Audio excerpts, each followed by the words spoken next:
Alors que l'hiver météorologique tire à sa fin, le temps est venu de dresser le bilan de cette saison d'hiver. Entre records de température, tempêtes de bise et faible quantité de précipitations, cet hiver a été riche en événements météorologiques. Mais quelles ont été justement les particularités de cette saison? Quel impact auront-elles sur la suite? Ce mercredi 1er mars, aujourd'hui, marque notre entrée dans le printemps météorologique. Faisons le point sur les temps forts de cet hiver et les perspectives à venir avec un spécialiste de la question. Il s'appelle Frédéric Glasset.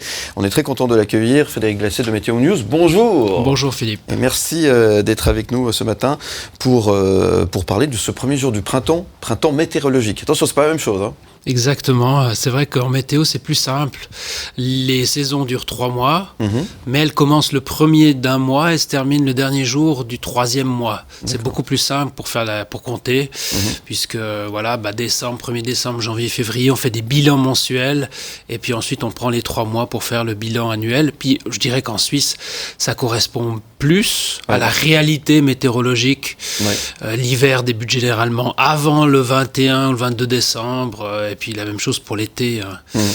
Donc c'est beaucoup plus simple comme ça. Donc c'est vrai qu'aujourd'hui, c'est le premier jour du printemps. C'est ça. Météo. Donc tout ce qui se passe à partir d'aujourd'hui sera mis au bilan du printemps et non plus de l'hiver. Donc chez nous, l'hiver est terminé. L'hiver est terminé, mais la date officielle demeure quand même le 21. 20 ou 21. Ouais, alors ça dépend. 21, 22, ça dépend des mois. Entre mars, septembre, décembre, juin.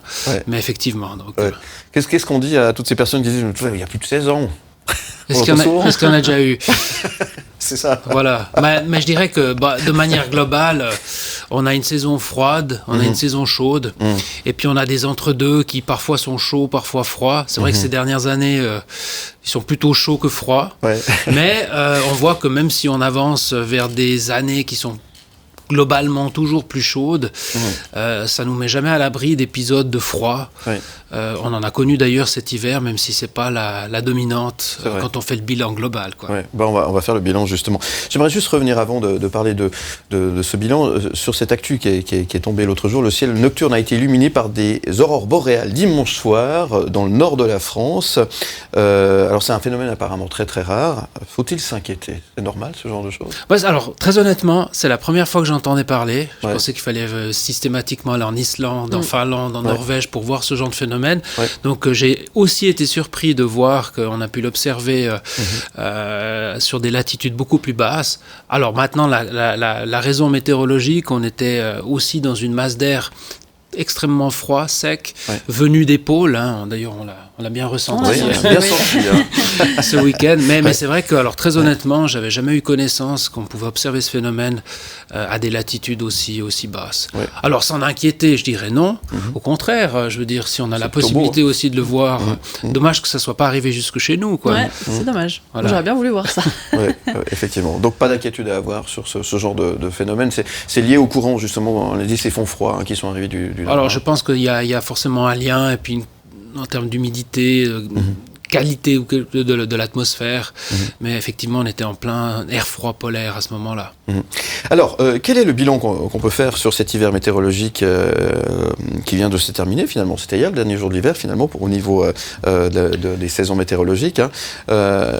Comment se présente ce bilan cet hiver, finalement? Alors, si on veut le résumer on analyse généralement les 3 paramètres essentiels, la température, les précipitations et l'ensoleillement. Donc de manière globale, je dis bien de manière globale, ça ne correspond pas toujours au ressenti qu'on a, parce qu'on ressent surtout les événements un peu plus extrêmes et pas la moyenne, grosso modo. C'est ça. Température, on est au-dessus des normes. Donc on a eu un hiver doux, même très doux, puisqu'on est entre 1 et 2 degrés au-dessus de la normale 1990-2020, donc c'est la plus récente et c'est celle qui intègre déjà le réchauffement du climat. Donc de ce point de vue-là, je pourrais aller dans le détail, mais globalement doux. Ça a été doux sur la 2e quinzaine de décembre, début janvier, la première quinzaine de janvier. On n'oublie pas qu'on a battu des records de douceur, à Delémont notamment, avec 18 degrés le jour de l'an. Et puis, on a eu un mois de février qui était aussi très doux. Globalement, pas tous les jours, mais disons de manière beaucoup plus globale. Un hiver qui était assez ensoleillé, mais surtout en février. C'est vrai que décembre, janvier, on n'a pas eu du soleil en ombre. Et puis, effectivement, pour les précipitations, alors ça dépend des régions, mais de manière globale, on a eu un déficit de précipitations, notamment en février. Je crois, en tout cas, on a eu sur certaines régions du canton de Vaud, pas de précipitations pendant un mois. Donc ça, c'est quand même assez rare. Mais on a eu quand même en janvier et en décembre, sur la première quinzaine notamment, des précipitations un peu plus conséquentes.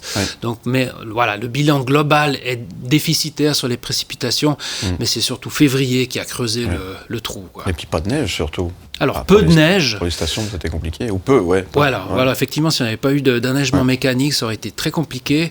Il y a eu de la neige en novembre, sur la première quinzaine de décembre. Après, il y a eu ce gros redout, une limite de neige qui est montée très très haut aussi, donc qui a fait fondre aussi une partie de la neige existante. Et puis, on a eu de la neige en janvier. Et d'ailleurs, c'est le paradoxe, parce que finalement, dans les souvenirs qu'on a de cet hiver, même jusqu'en plaine, on se souvient de ces 17-18 janvier où on avait 40 cm de neige sur les hauts de Lausanne et 15 à 20 cm quasiment jusqu'au bord du lac. Donc c'est vrai que ça marque les esprits. Et puis quand on vient dire, mais bon, finalement, c'est un hiver avec très très peu de neige. En montagne, c'est vrai, mais en plaine, on n'a pas cette impression-là, parce qu'on a connu un épisode, en tout cas un épisode neigeux assez significatif qu'on n'avait pas connu ces dernières années. Et puis aussi des épisodes marquants de froid, un épisode de bise juste après cet épisode de neige en janvier, avec une bise tempétueuse, des congères. On a connu aussi la pluie verglaçante au mois de décembre, je ne sais pas si vous vous souvenez. Voilà, donc c'est vrai que globalement c'est un hiver très doux, mais ça vient heurter un peu nos souvenirs qui, eux, se focalisent plutôt sur les événements extrêmes, quoi. Donc puis en plus on termine l'hiver plutôt avec du froid, de la bise. On a l'impression que c'est pas un hiver, en fait, c'est ça le souvenir qui marque, je pense. Ça a été les montagnes russes. Ça s'est passé ce matin dans le 6-9 de Morax. On fait le bilan météo de cet hiver ce matin avec Frédéric Glacé de Météo News, qui nous fait le plaisir d'être avec nous. Merci d'être là, mon cher Frédéric. On parlait un petit peu de ces températures un petit peu élevées, enfin trop douces pour un hiver qui aurait dû se faire, on va dire, normalement. C'est quoi une normale, en fait? Une normale pour un hiver ordinaire? Il faudrait qu'il neige plus, qu'il fasse un peu plus froid, qu'il pleuve plus aussi. Voilà, effectivement. Alors pour l'hiver, c'est un peu plus difficile à se représenter un hiver normal. Alors certainement plus froid, certainement davantage d'épisodes perturbés, ça c'est le cas aussi pour toute l'année, et puis peut-être un peu moins de soleil. C'est plus facile d'expliquer en été, parce que là, la norme, vous dites, c'est quoi pour vous un été normal? C'est un été où il fait beau et chaud. Non, un été normal, c'est un été où il y a effectivement peut-être 20 jours de beau, mais quand même 10 jours où on a de la pluie. Ça, c'est la norme. Ça, normalement. Voilà. Mais ça ne correspond pas forcément aux souhaits qu'on a. Voilà, mais plus rien n'est normal aujourd'hui. Pardon? Il n'y a plus rien de normal aujourd'hui. Parce qu'on a déjà eu une normalité quelque part. Non, mais la météo a toujours été très très variable au jour le jour. C'est un peu comme à la bourse finalement. On a des jours où ça monte de 5%, ça redescend de 5%. Après, c'est vrai qu'il faut vraiment étendre la perspective pour voir si globalement ça monte, globalement ça descend, etc. Qu'est-ce qu'on peut dire sur cet épisode décoiffant de ce week-end? On avait une bise, mais qui était épouvantablement froide, qui faisait mal tellement. Non, mais c'était arracher le visage, pour pas dire un autre mot. À décorner les bœufs en plus. Non, mais franchement, que dire de ce passage? Passage, c'est fini maintenant, c'est bon, on peut passer à autre chose ou pas? On a encore un peu de bise, effectivement, mais non, alors, ce qu'on peut dire. Déjà, la bise, c'est un phénomène qui est fréquent et normal sur notre région, malheureusement. Et c'est pour le beau. Souvent, c'est pour le beau, effectivement. Mais là, on a eu une bise qui était spécialement forte parce qu'on avait un anticyclone spécialement gros au nord de l'Europe et une dépression spécialement creusée sur l'Italie. Plus on augmente l'écart de pression et plus le vent va être fort. Et on tombe finalement sur une bise qui n'a jamais été aussi forte. On a battu des records de bise Oui. Avec notamment à Genève, avec 99 km/h, le record est à 95. Il a soufflé à 103 km/h à Mato, près d'Yverdon. Donc on a vraiment flirté avec les 100 km, à Saint-Pré aussi, plus de 100 km/h, jusqu'à 140 à la Dôle. Donc effectivement une bise extrêmement forte, qui est aussi sortie un peu de la zone où elle souffle habituellement très fort. On a aussi une bise très forte du côté d'Oron-la-Ville, Moudon, Payerne, enfin ces régions-là où elle souffle un peu moins fort qu'ailleurs. Et puis effectivement, une bise avec une température à moins 1 degré et un vent à 100 km/h, ça nous donne une température ressentie de moins 7, moins 8. Moi, je suis allé faire des photos à Saint-Pré, filmer les vagues, etc. Mais 40 secondes, main nue, face au vent, les mains commencent à devenir rouges, quoi, parce que avec le vent, on n'a plus cette protection, cette petite enveloppe qui maintient la température du corps, quoi. Donc c'est vrai que c'était un épisode assez impressionnant pour de la bise, et surtout que la bise, ça souffle fort en rafale, mais le vent moyen aussi souffle fort. Donc ouais, effectivement, puis ça dure aussi long, hein. C'est pas une rafale d'orage qui dure 5 minutes. Hein. C'est ça. Ça a duré un moment. Effectivement, en tout cas, ça caillait méchant ce week-end, notamment dimanche. Pour revenir un petit peu à ce qu'on disait tout à l'heure, est-ce que la pluie va arriver ? Est-ce qu'on peut encore avoir de la neige là maintenant, ou c'est par rapport au modèle qu'on a, qu'on peut connaître, ou on pense que c'est terminé pour cette année ? Alors, pour la pluie, les précipitations, ça fait plusieurs jours maintenant qu'on voit un signal assez fort d'avoir un changement de temps, donc l'anticyclone qui se décale enfin pour faire la place à quelque chose de plus perturbé, plus variable. Donc ça devrait être le cas pour la semaine prochaine. Est-ce que ce sera lundi, ça débute mardi, on ne sait pas encore exactement, mais ça semble quand même assez probable. On en a besoin, effectivement. Maintenant, ok, les précipitations, d'accord. Est-ce que ça tombe sous forme de pluie ou de neige ? A priori, sur les premières tendances, au vu des températures de masse d'air, c'est alternance front chaud, front froid si ça se produit, donc on pourrait avoir une limite de la neige assez fluctuante. Donc c'est pas impensable de revoir tomber de la neige à relativement basse altitude, pas de manière constante, mais par épisode. Mais dans tous les cas de figure, on peut quand même être assez relativement certain que les conditions d'enneigement sur les pistes vont s'améliorer. Donc l'hiver, même si météorologiquement il est fini, l'hiver n'est pas terminé. Moi, quand on a ces situations anticycloniques en février, je crains. On se comprend. Je crains toujours que ce qui ne s'est pas passé en février se produise en mars. Voilà. Donc c'est pas bon pour l'agriculture si ça arrive, ces grands froids. C'est ça. Alors pour le ski, on peut jouer les prolongations, ça c'est plutôt une bonne nouvelle.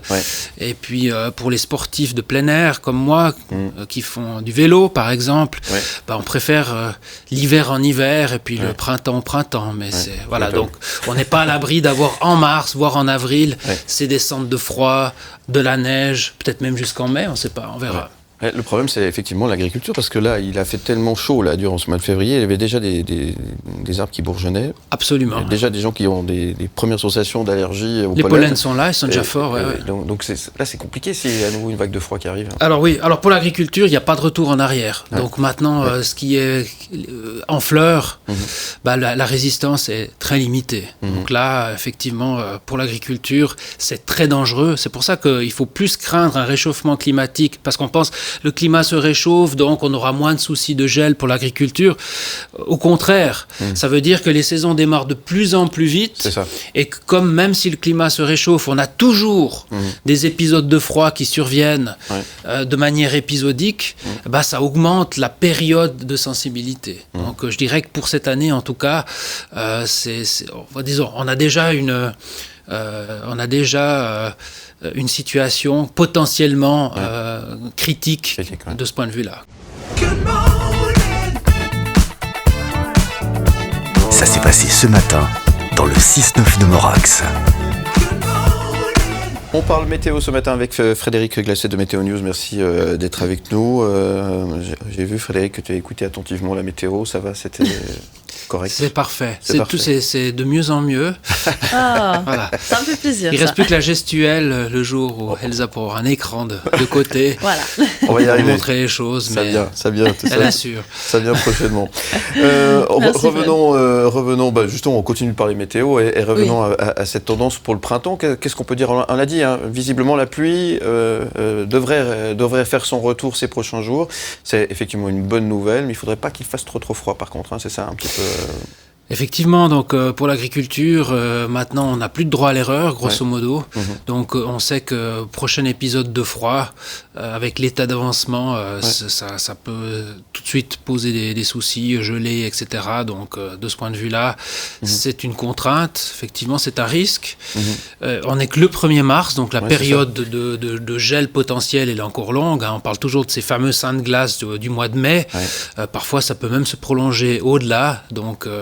Voilà, donc pour l'agriculture, en tout cas pour certains types de cultures, en tout cas, maintenant ce sera la principale problématique. D'un autre point de vue, effectivement, avec le retour probable de la pluie et des précipitations, c'est une bonne nouvelle. Alors je sais qu'on a plutôt tendance à diaboliser la pluie, mais quand on n'en a pas eu pendant 40 jours, c'est plutôt une bonne chose de l'annoncer aussi.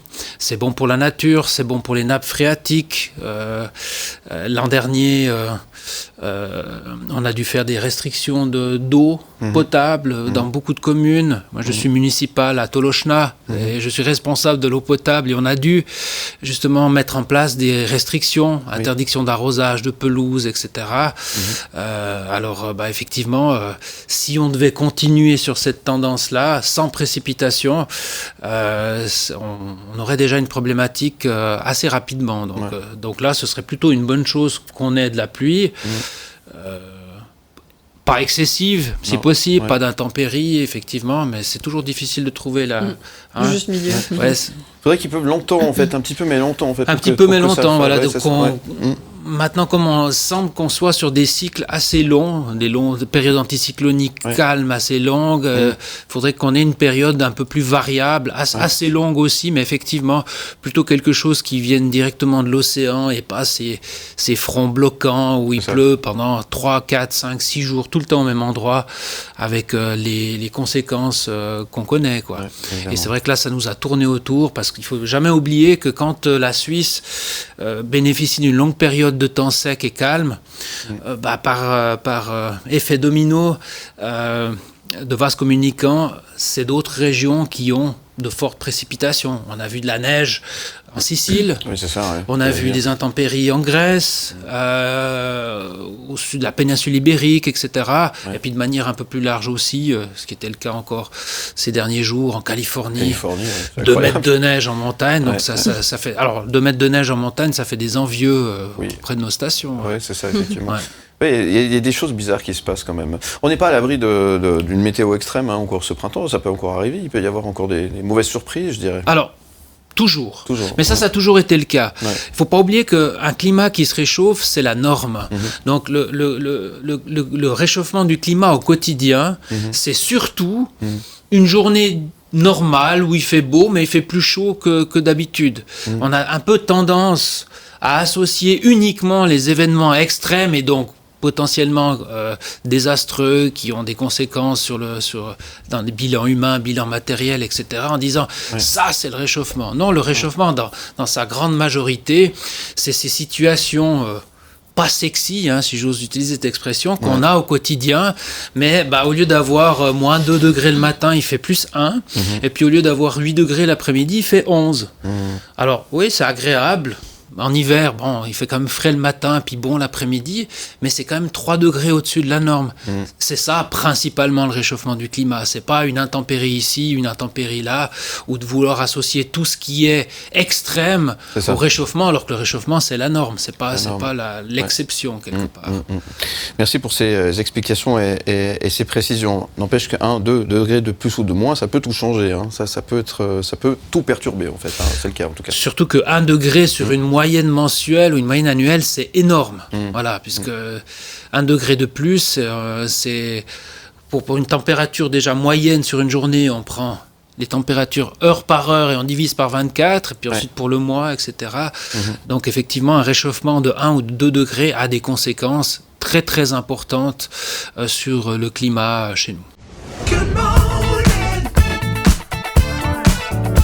Ça s'est passé ce matin dans le 6-9 de Morax. Tu vas toujours, Frédéric ? C'est parfait. Merci d'être avec nous. On a reçu quelques messages ce matin au 079 121 9000 et via le QR code également qui s'affiche sur le bas de votre écran. Quels sont-ils ces messages, ma chère Elsa ? Alors on commence avec Chris. Les activités humaines sont-elles les seules responsables du réchauffement climatique ? Non, non, puisque on a eu des phases de réchauffement. Souvent on pense ça. Non, c'est pas que. Voilà. Ouais, mais pas que. Évidemment, non, il y a les fluctuations au niveau du soleil qui ont aussi une grosse incidence. Il y a l'activité volcanique qui a aussi une très grosse incidence.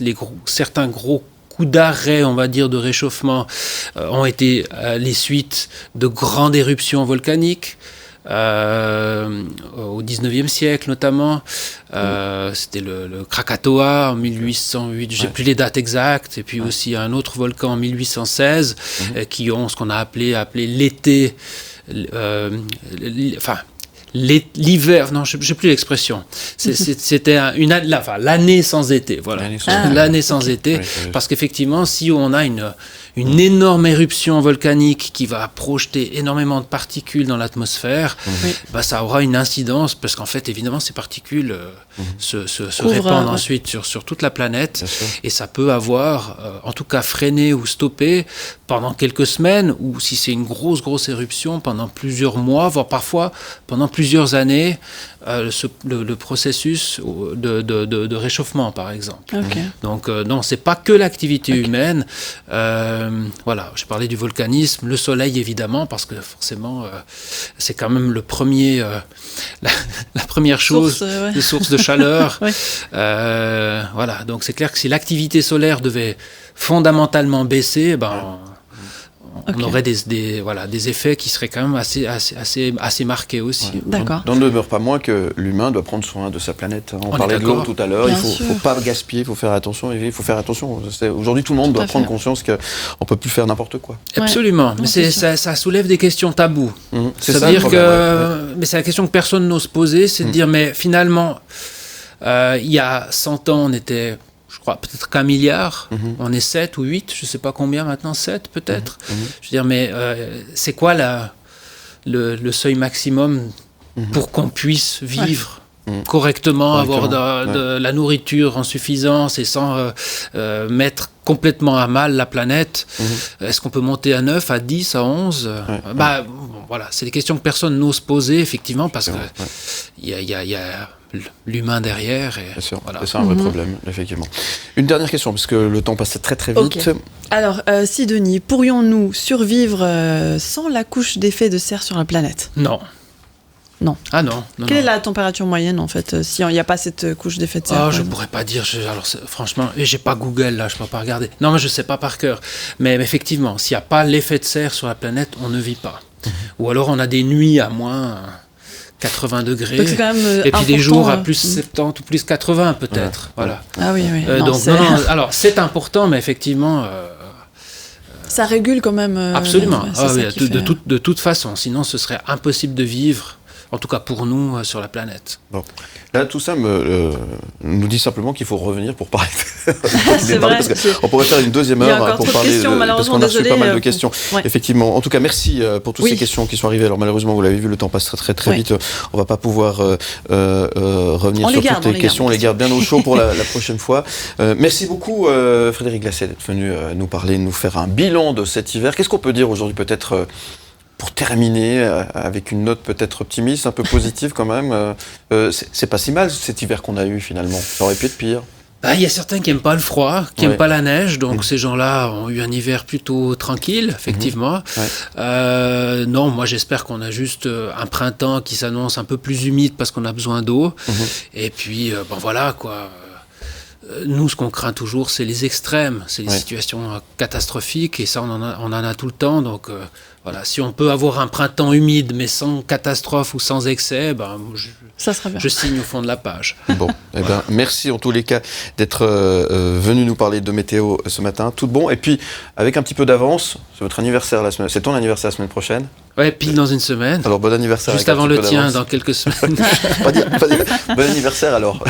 Merci. Qu'est-ce qu'on peut souhaiter? Une bonne deuxième moitié de siècle.